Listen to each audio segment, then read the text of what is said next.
بسم اللہ الرحمن الرحیم۔ السلام علیکم۔ کبھی کبھی زندگی ہمیں ایسے دوراہے پر لا کر کھڑا کرتی ہے کہ ہمارے پاس فیصلہ کرنے کا بھی اختیار نہیں رہتا۔ ہماری زندگی کے فیصلے دوسرے لوگ کر رہے ہوتے ہیں اور بہت قریبی خون کے رشتے ہمیں اپنے مفاد کے لیے استعمال کر جاتے ہیں۔ تب شدت سے دل کرتا ہے زمین پھٹ جائے اور ہمیں اپنے اندر سما لے۔ دل کرتا ہے وقت کا پہیہ پھر سے پیچھے گھماؤ، مگر کہتے ہیں گزرا وقت کبھی پلٹ کر نہیں آتا۔ میرے ہاتھ سوائے پچھتاووں کے اور کچھ نہیں رہا تھا۔ زندگی نے ایسے ایسے رنگ دکھائے تھے کہ میری عقل دنگ رہ گئی تھی اور سوچنے سمجھنے کی صلاحیت ختم ہو کر رہ گئی تھی۔ میں حیرت کی اتھاہ گہرائیوں میں ڈوبی ہوئی تھی۔ شوہر کی حالت مجھے تفتیش میں مبتلا کر رہی تھی۔ شوہر جو بول رہا تھا اسے سن کر مجھے یقین نہیں آ رہا تھا۔ اس کی باتیں سن کر مجھے اس پر پاگل پن کا گمان ہونے لگتا تھا۔ ایک طرف شوہر، دوسری طرف بہن، دونوں کی باتیں میرے سر کے اوپر سے گزر رہی تھی۔ مجھے کچھ سمجھ نہیں آ رہا تھا، یا شاید اس اچانک افتاد پر میں بوکھلا گئی تھی اور اپنے حواس کھو بیٹھی تھی۔ اس وقت میری بہن مجھے کسی ڈائن سے کم نہیں لگ رہی تھی۔ بچپن سے سنتے آئے ہیں، ڈائن بھی 7 گھر چھوڑ کر وار کرتی ہے۔ اس نے تو میرے پیٹ میں چھرا گھونپا تھا، اپنا سارا ملبہ مجھ پر گرا دیا۔ میرا دل دکھ سے پھٹنے کے قریب ہو رہا تھا۔ میرے 2 عزیز از جان رشتے جن سے میں بہت محبت کرتی تھی، ایک نے میرا مان توڑا تھا تو دوسرے نے مجھے سارے کا سارا توڑ کر رکھ دیا۔ میرے دل میں درد کی ٹیسیں اٹھ رہی تھیں۔ ایسا لگتا تھا میرا دل بند ہو جائے گا۔ شوہر کی آنکھوں میں پھیلی بے اعتباری نے مجھے بہت کچھ باور کروایا تھا۔ میرا سارا وجود زلزلوں کی زد میں تھا۔ میں سکتے کی کیفیت میں چلی گئی تھی۔ مجھ سے کچھ بولا نہیں جا رہا تھا۔ میں بولنا چاہتی تھی مگر میرے ہونٹ ہلنے سے قاصر تھے۔ صدمہ ہی ایسا لگا تھا جب میری بہن اور میرے شوہر نے… میرا نام شفا ہے۔ میں ایک ایسے گھر میں پیدا ہوئی جہاں پر پہلے سے غربت نے اپنے ڈیرے ڈالے ہوئے تھے اور میری کوئی گنجائش نہیں تھی۔ مجھے اس آس میں پیدا کیا گیا کہ شاید اب کی بار بیٹا ہو، مگر جب میں پیدا ہوئی تو سب کا موڈ بہت خراب ہوا۔ کسی نے میری طرف دیکھنا بھی گوارا نہیں کیا۔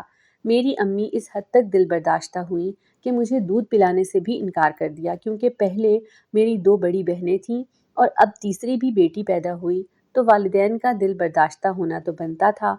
ایسے میں جب سب نے میری طرف سے لاتعلقی کا اظہار کیا تو میری بڑی بہن سائمہ نے مجھے اپنی گود میں اٹھایا اور پیار کیا، اور وہی میری ماں بن گئی۔ وہ خود تو 15 سال کی تھی مگر مجھے پھر بھی اچھے سے سنبھالتی تھی، میرے لیے فیڈر بناتی تھی، میرے سارے کام وہ اپنے ہاتھوں سے کرتی تھی۔ میں سائمہ آپی کو آپی بولتی تھی، یہاں تک کہ میرا نام بھی آپی نے ہی شفا رکھا تھا۔ میری ماں بھی آپی تھی اور باپ بھی آپی ہی تھی۔ ماں باپ کا پیار تو میں نے کبھی دیکھا ہی نہیں تھا۔ میرے بعد امی کو پھر بیٹے کا شوق چڑھا۔ صد شکر کہ اس بار انہیں بیٹا ہی ہوا، ورنہ بیٹے کی آس میں بیٹیوں کی قطار لگ جاتی۔ بیٹا ہونے پر گھر والوں کی خوشی کا کوئی ٹھکانہ نہیں رہا تھا۔ اب ہمارا بھائی ہوا تھا جس کا نام بادشاہ رکھا گیا تھا۔ دھوم دھام سے اس کی چھٹی ہوئی تھی اور اس کی ہر سالگرہ بھی دھوم دھام سے ہوتی۔ ہم بہنوں کے پیدا ہونے کی تاریخ بھی ماں باپ کو یاد ہی نہیں تھی۔ میں، آپی اور اپنی باقی دونوں بہنوں کی طرح خاموش اور صبر شکر کرنے والی لڑکی تھی۔ بھائی ہم تینوں بہنوں کو بھی بہت پیارا تھا۔ ہم ہر وقت اس کے ارد گرد منڈلاتے۔ بھائی 2 سال کا ہوا تب پھر اماں کو دوسرے بیٹے کا شوق چڑھا، مگر اب کے بار پھر چوتھی بیٹی دیکھ کر انہیں مایوسی ہوئی، اور اس بات سے یہ ہوا کہ اب اماں نے اپنا یہ شوق ترک کر دیا اور ساری توجہ اپنے اکلوتے بیٹے پر مرکوز کر دی۔ وقت پر لگا کر تیزی سے گزرتا گیا۔ ہم نے بچپن سے جوانی کی دہلیز پر قدم رکھا۔ ہم سب بہنیں خوش شکل تھیں مگر سب سے چھوٹی بہن کومل اپنے نام کی طرح کومل اور نازک اور بہت خوبصورت تھی، اس لیے ماں باپ کی توجہ حاصل کرنے میں بھی کامیاب ہو گئی۔ شاید بیٹے کی خوشی تھی جو امی ابو کومل کو بہت پیار دیتے تھے، ورنہ ہم تینوں بہنوں کو تو کبھی پیار سے دیکھا بھی نہیں۔ ہم تینوں بہنیں سارا دن کام کاج میں جٹی رہتیں اور فارغ وقت میں سلائی کڑھائی کرتیں، مگر امی نے ہمیں زندگی گزارنے کے طور طریقے ضرور سکھائے تھے تاکہ اگلے گھر جا کر ان کا نام بدنام نہ ہو۔ میری خالہ نے میری دونوں بڑی بہنوں کو اپنے دونوں بیٹوں کے لیے پسند کیا تھا اور سادگی سے ان دونوں کی شادی ہو گئی تھی، جبکہ میری منگنی آصف سے ہو گئی تھی۔ وہ ہمارا دور کا رشتہ دار تھا۔ آصف کے والدین حیات نہیں تھے، وہ صرف 2 بھائی تھے۔ دونوں نے اپنی خالہ کے ہاں رہ کر تعلیم حاصل کی اور جب کامیاب ہوئے تو الگ الگ رہنے لگے۔ گھر بار ان کو ان کے ماں باپ کی طرف سے ورثے میں ملا ہوا تھا۔ بڑے بھائی کی شادی ہو چکی تھی اور وہ بہت اچھا کاروبار کر رہا تھا، جبکہ میرا ہونے والا شوہر ابھی تک کنوارا تھا اور اس کی عمر بھی بڑی ہو چکی تھی۔ اس کی خالہ کو میرا پتہ چلا تو اس نے آ کر میرا رشتہ مانگ لیا۔ وہ لوگ کھاتے پیتے گھرانے سے تھے اور ہماری طرح ہی نیک شریف بھی تھے۔ رسمی سوچ بچار کے بعد میرا رشتہ طے کر دیا گیا اور کچھ ہی وقت بعد میری شادی ہو گئی۔ میری شادی پر سب خاندان والے میری قسمت پر رشک کرنے لگے تھے کہ میرا نصیب اچھا تھا، اچھی جگہ میری شادی ہو رہی تھی، میں بھی خوش اور مطمئن تھی۔ میرا شوہر اور میرے دیور اپنے اپنے گھروں میں رہتے تھے۔ میرا شوہر خوش شکل بھی تھا اور اچھا کماتا کھاتا تھا۔ میں اپنے شوہر کے ساتھ بہت زیادہ خوش تھی، زندگی میں کوئی تکلیف نہیں تھی۔ میری شادی کو کافی وقت گزر چکا تھا، پھر مجھے حمل ہو گیا، میں ماں بننے والی تھی۔ میری زندگی میں خوشیوں کا تو جیسے ڈھیر لگتا جا رہا تھا، مجھ سے اتنی زیادہ خوشیاں سنبھالنے نہیں سنبھل رہی تھیں۔ کبھی کبھی مجھے ان خوشیوں کے دور ہو جانے کا ڈر بھی ستانے لگتا تھا، مگر اللہ تعالیٰ پر مکمل بھروسہ کر کے میں خوشیوں کے دائمی ہو جانے کی دعا کرتی تھی۔ حمل کی وجہ سے میری طبیعت کچھ خراب رہتی تھی۔ ایک دن میری چھوٹی بہن اکیلی ہی مجھ سے ملنے چلی آئی۔ اس کی حالت بہت خراب ہو رہی تھی اور اس کی آنکھیں سوجی ہوئی تھیں، جیسے وہ بہت زیادہ روتی رہی ہو۔ میں نے جب اس سے رونے کی وجہ پوچھی تو وہ میرے گلے لگ کر زور زور سے رونے لگی۔ میرے ہاتھ پاؤں پھول گئے، نہ جانے ایسی کیا بات تھی جس نے کومل کو اتنی بری طرح سے رلا دیا تھا۔ میں اس سے بہت محبت کرتی تھی، وہ مجھے بہن بھائیوں میں سب سے زیادہ پیاری تھی۔ کومل کی آنکھوں میں آنسو مجھ سے دیکھے نہیں جا رہے تھے، مگر وہ تھی کہ چپ ہونے کا نام ہی نہیں لے رہی تھی۔ کومل نے روتے ہوئے مجھے بتایا کہ گھر والے اس کی شادی کے لیے رشتے کی تلاش میں ہیں اور آج کل میں ایک رشتے کو فائنل کرنے والے ہیں۔ میں جانتی تھی کہ گھر میں کومل کے رشتے کی بات ہو رہی ہے، مگر اس میں اتنا زیادہ رونے والی کیا بات تھی؟ میں حیران ہو رہی تھی۔ کومل بہت زیادہ ذہین تھی اور پڑھائی میں ہم سب بہن بھائیوں سے زیادہ ہوشیار تھی۔ مجھے لگا تھا کہ شاید وہ پہلے پڑھ لکھ کر کچھ بننا چاہتی تھی، اس لیے اس طرح رو رہی تھی۔ اس کے کچھ بولنے سے پہلے ہی میں نے اسے تسلی دی کہ کوئی بات نہیں، تم شادی کے بعد پڑھ لکھ لینا، جس پر اس نے روتے ہوئے نفی میں سر ہلایا اور کہا کہ بات یہ نہیں ہے۔ میں حیران ہو کر اس کی طرف دیکھ رہی تھی۔ اگر یہ بات نہیں تو پھر ایسا کیا تھا جو کومل کو اس قدر بری طرح سے رلا رہا تھا؟ وہ مجھے کچھ کہنے کے لیے لب کھولتی مگر چپ ہو جاتی۔ میں نے اس کے ہاتھ تھام کر اس کا حوصلہ بڑھایا تاکہ اس کے دل میں جو بھی بات ہے وہ بلا جھجک مجھے کہہ دے۔ آخر کار کومل نے مجھے بتانے کے لیے لب کھول ہی لیے تھے، اور جو کچھ اس نے مجھے بتایا تھا اس نے 1 منٹ کے لیے تو میرے پیروں کے نیچے سے زمین نکال دی تھی۔ میں سوچ بھی نہیں سکتی تھی کومل اتنی بڑی ہو گئی ہے کہ مجھ سے ایسی بات کرنے کے قابل بھی ہو چکی ہے۔ جو کچھ وہ مجھے کہہ رہی تھی اس پر عمل کرنا میرے لیے انتہائی مشکل تھا۔ یہ بہت زیادہ خطرے کا کام تھا۔ اس میں اگر کسی کو پتہ چل جاتا تو پھر ہم دونوں کی خیر نہیں تھی۔ مگر کومل کی آنکھوں میں مجھے آنسوؤں نے مجھ پر یہ بات واضح کر دی کہ وہ اپنی ضد پر قائم رہنے والی ہے۔ نہ چاہتے ہوئے بھی میں اس کی بات ماننے پر تیار ہو گئی تھی۔ میں نے اسے اگلے دن کا وقت دیا اور کہا کہ جس وقت میرا شوہر کام پر ہوگا وہ میرے گھر آ جائے اور اسے جو بھی کرنا ہے وہ کر لے۔ میرے شوہر کے آنے کا وقت ہو رہا تھا اور یہ وقت اس کام کے لیے مناسب نہیں تھا۔ کومل مجھ سے وعدہ لے کر ہنسی خوشی واپس چلی گئی، جبکہ وہ میرے لیے ایک نئی پریشانی چھوڑ گئی تھی۔ حمل کی وجہ سے میری طبیعت خراب ہو رہی تھی اور کومل کی باتوں نے مجھے اور پریشان کر کے رکھ دیا تھا۔ اس نے مجھے عجیب دوراہے پر لا کر کھڑا کر دیا تھا، جہاں سے میں نہ آگے کی طرف جا سکتی تھی اور نہ ہی پیچھے کی طرف۔ ایک طرف جان سے پیاری بہن تھی تو دوسری طرف بنی ہوئی عزت، جہاں ایک ذرا سی لغزش ہماری بنی بنائی عزت کو ہمیشہ کے لیے خراب کر سکتی تھی۔ اور ویسے بھی ہم غریبوں کے پاس اور ہوتا ہی کیا ہے سوائے عزت کے؟ اگر عزت بھی نہ رہے تو وہ معاشرے میں سر اٹھا کر جینے کے لائق نہیں رہتے۔ ہمارے ماں باپ نے ہماری بہت اچھی تربیت کی تھی، بھلے ہی وہ بیٹیوں سے لاپرواہ اور غافل رہتے تھے، مگر انہیں زمانے کی اونچ نیچ سمجھانے میں میری ماں نے کوئی کسر نہیں چھوڑی تھی۔ بھلے ہی میرے باپ نے بھی ہم بیٹیوں پر بیٹے کو فوقیت دی تھی، مگر اس کا یہ مطلب نہیں تھا کہ انہوں نے ہماری طرف سے کوئی لاپرواہی برتی تھی۔ انہوں نے ہماری ہر ضرورت اور خواہش کو پورا کرنے کی ہر ممکن حد تک کوشش کی تھی۔ اب یہ سب کرنے کے بارے میں سوچ بھی نہیں سکتی تھی، مگر کومل کی آنکھوں کے آنسوؤں نے مجھے مجبور کر دیا تھا۔ جس طرح میں بڑی آپی سائمہ کو پیاری تھی، اسی طرح کومل مجھے پیاری تھی۔